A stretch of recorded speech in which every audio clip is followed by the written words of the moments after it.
Hello guys. तर मला नाही माहिती की मी हा व्हिडिओ बनवला पाहिजे की नाही, बट मला असं वाटते की जे मराठी लोक आहेत ज्यांनी छान बालपण जगलेत ते सगळे लोक माझ्या या व्हिडिओला रिलेट करतील असं मला वाटते. तर माझ्या सोसायटीमध्ये एक ताई आहे, त्यांनी मला आज रिक्वेस्ट केली की माझ्या घराच्या बाल्कनीमध्ये ऊन चांगलं येतं, तर त्यांना त्यांचे शाबूचे पापड वाळत घालायचे होते.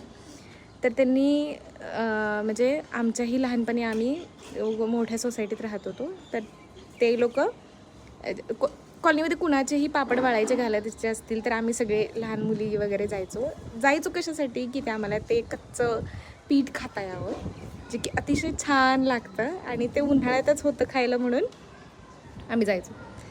तर त्या सगळ्यांमध्ये सगळ्यात जास्त क्रेविंग माझी असायची आणि त्या सगळ्यात जास्त कच्चं पीठ किंवा ते पापड चोरून मी खाल्लेत आणि मी ॲक्सेप्ट करते. आणि त्यांनी त्यांनी ह्या माणसाच्या बाल्कनीमध्ये पापड टाकण्याची परमिशन मागितली. मी सकाळपासून इतकं कंट्रोल केलं आहे, कारण ते माझं नाही आहे पापड आणि मी त्यांना म्हणजे मी आत्ताच इथे राहायला आलेले ना, नुकतीच ओळख झाली आहे. सो तर मी इथं पापड टाकून गेले.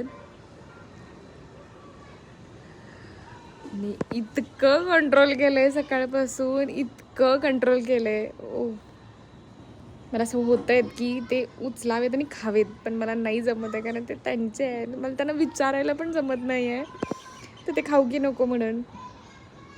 तुम्हाला काय वाटतं मला कमेंट करून सांगा की, आणि ज्यांनी ज्यांनी हे पापड चोरून खाल्ले त्यांनी पण मला कमेंट करून नक्की कळवा.